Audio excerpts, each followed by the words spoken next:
What's going on YouTube? In today's video, we do have the new IVANKY FusionDock PRO 1 Plus. Now this is a 13-in-1 hub specifically made for MacBooks. You're able to have 3 monitors outputted, so if you have an XDR display, you're able to use this device as well as a bunch of other accessories seamlessly with one single outlet. So without further ado, let's go and check this out. So when it comes to the unboxing experience, it's very elegant. You get everything you need included within the box. You have the device itself on top as well as your user manual and everything else they need to get started. Yes, you do have the software available on this as well. That way you're able to use the other 2 HDMIs because if you don't download it, you're only able to use one. You can see here, it does have a very beefy power supply as well as a cable. It also comes with the USB-C to C, which is really nice quality. That way you're able to have a fast connection as well as a good amount of length, I would say. Now the material is an alloy as well as a ABS polycarbonate build. So it's good for heat dissipation and as well as for the weight. So if you decide to mount this under a desk, you'll be good on that. Now the total output wattage is 180 watts. We will show you guys in this video for heat dissipating power as well as the overall testing. Taking a look at the ports, on the left side we do have a PD port which has a 20-watt USB charging port as well as 10 gigabit per second. So it's a data and charge port there for the PD. Next to that we do have a USB-C 10 gigabit per second port, and we do have 4 USB 3.2 ports at 10 gigabit per second speeds. Next to those USB ports, we do have a SD as well as a TF card. Now this does have a UHS Mark II format, so you're able to be really good for higher volume of SD cards. And besides that, we do have a 3.5mm headset jack, as well as a power indicator button, as well as just an on and off button. On the left-hand side, we do have the USB port. This will be for the MacBook to be inputted into. That way you're able to connect all the devices. Going around to the other side, we do have on the left-hand side, the power, which is a 20 volt, a 2.5 gigabit Ethernet port, very handy when it comes to speeds. And we also do have 2 USB-A ports right there as well. 3 HDMIs followed by those 3 at 4K 60. The first 2 are driver based and the third one is hardware based. This also does have a security slot on the opposite side. Other USB hubs that don't offer HDMI, that don't offer software, that don't offer, freeing up 3 additional outlets, because if you use a regular USB hub, you're gonna have to power the hub, you're going to have to power your phone or any other device you decide to charge. And then you're also going to have to power your MacBook. And the maximum is 180 watts. Obviously, if you decide to push it that far, that's when the MacBook is pretty much completely dying. If your phone's completely dying and you decide to charge it on here, and then you also start, working immediately, it'll go to 180 watts, I believe. We haven't got there yet, but we will test that out. Now you can see when we slowly start plugging things in, it does draw a little bit more power on each of these ports. First, we plugged in the Ethernet, and that draw not really much power. When we started plugging in our hard drives as well as our SSD, it started drawing a little bit more power. And then we started also plugging in our XLR input, which obviously that started drawing some power as well. All right, we are approaching the 30-minute mark. We will go ahead and do a temperature reading. We did have Final Cut Pro in the background, so that way all of the hard drives will be in use. I just have a project here as well as the SD card. It'll all be in use when we have Final Cut Pro launched. So it's the maximum, usage that we normally would do.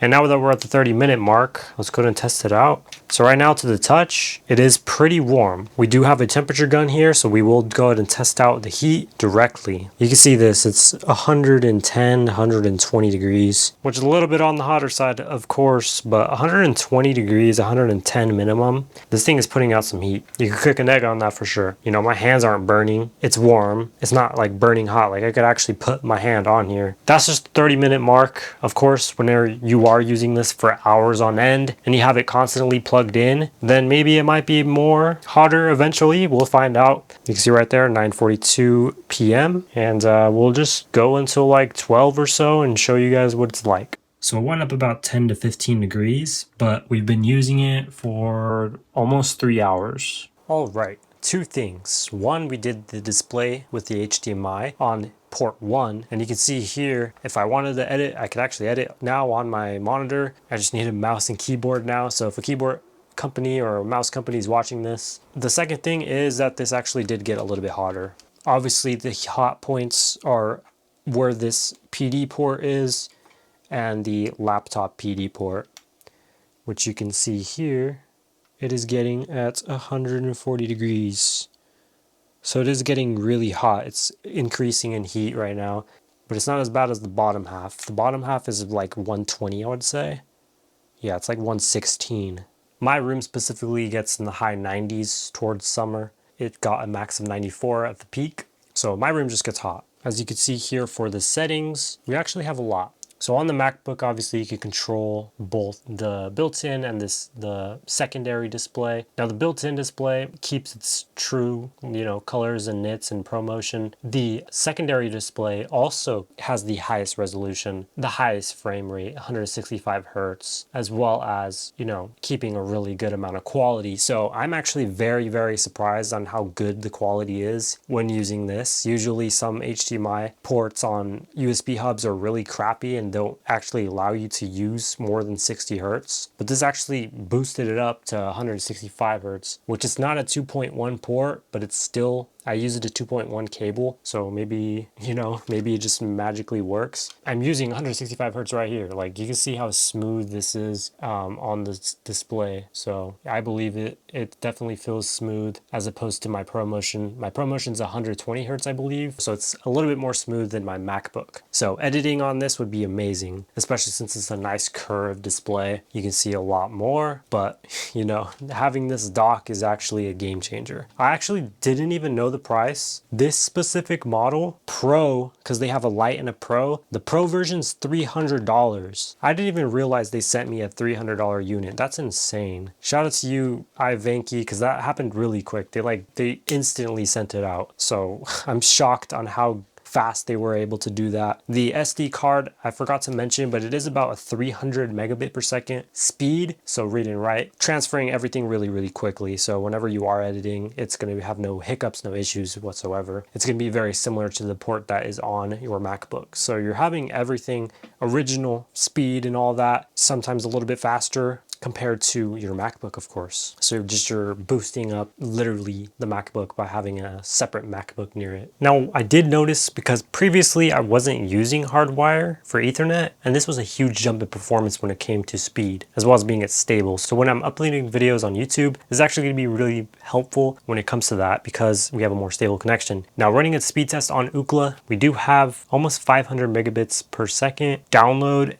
and about 22 megabits per second upload, which is 100 megabytes per second faster than what it was before, which actually having a little bit of benefit like that is it goes a long way. When it comes to using the HDMI 2 and 3 input, you do have to use the software that's going to show you how to do that. So you go ahead and download this on your web page. You go to the website, you download this on the web page. Like I said, this is specifically for MacBooks. Yes, you could use this for a PC like Windows or anything else like that, but you can't use HDMI 2 or 3, which in my opinion, I don't even use any of the HDMIs because I don't have a mouse and keyboard anymore, but so it doesn't really matter in my case. But if you decide to use 3, if you have that many monitors, then yeah, you need the software. Now, I believe the USB ports also power stuff, so you can use like a monitor light bar or something like that, or just a microphone in general to be able to power stuff directly. All right, so this equipment definitely seems very, very professional. Like, it actually seems like it's a server. It's super good. There's no drops in performance. There's nothing wrong with it, even though it's hot. Some devices slow down, some devices crash, bug out. This device managed to keep it, heat dissipating,